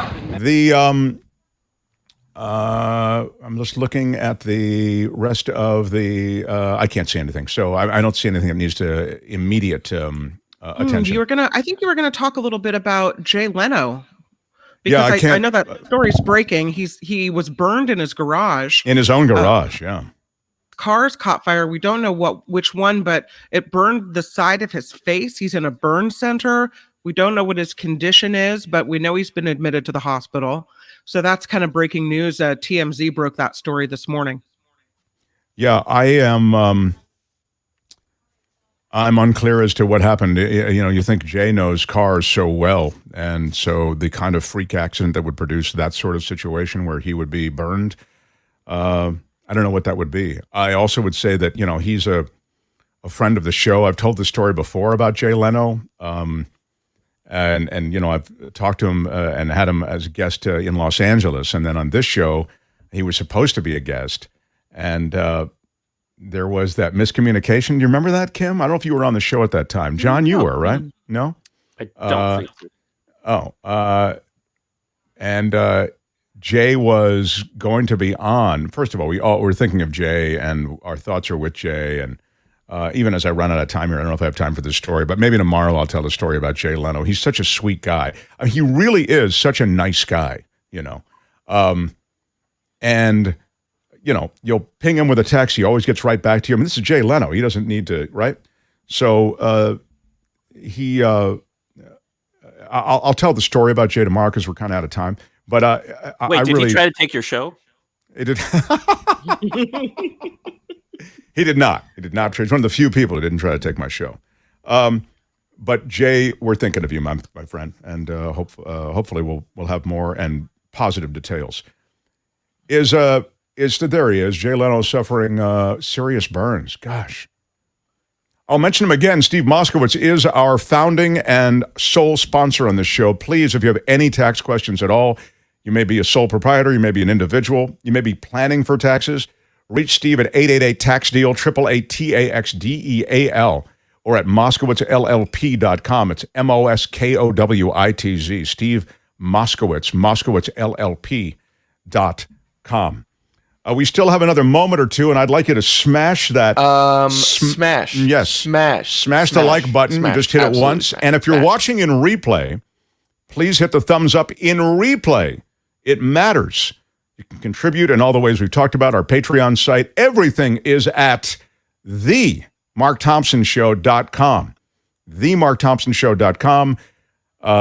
That's how we stay in business. You know, we really are going to count on you to keep us going. themarkthompsonshow.com. If you want any of the merch behind me, or go to the merch site, there's a whole bunch of cool stuff, getmarkmerch.com. And if you send us a picture of you with any of the merch, we will show it on the air. And by the way, the KJO and Exile t-shirt, they're almost done, I think. It was a limited edition pressing, and it's almost done. So if you want a KJO and Exile t-shirt, getmarkmerch.com. We have them in lovely black shirts and also the Folks, white there were shirts. only 810 of these. Yes, So it was a limited run. So please jump in. Well, I'd like to stay on the air. Some days I don't, and some days I do. But today's one of those days that I do want to stay on the air, but I can't. I'm someone that's duty bound to end things. And I don't mean end, but I do mean end for this day. We had some good stuff today with Gary Dietrich. You should go back there if you missed it, talking about the politics of the midterms and looking ahead to the presidential election and what might be done in a lame duck session, as Congress still has, a handful of days, a little more than 2 weeks, Congress will be in session. So you should check that out. And we've had good conversations about the Trump organization and what their latest exposure is. And so much talked about on today's show. Thanks, everybody. Thank you, John Daly. Thank you, Kim. Thank you, Tony. Mm-hmm. I'm Shadow Stevens for The Mark Thompson Show. Of course. Bye-bye. Yeah. Smash that like button while we still got a couple of minutes, everybody. Thanks for all the support. Out of time. Bye-bye. Bye-bye.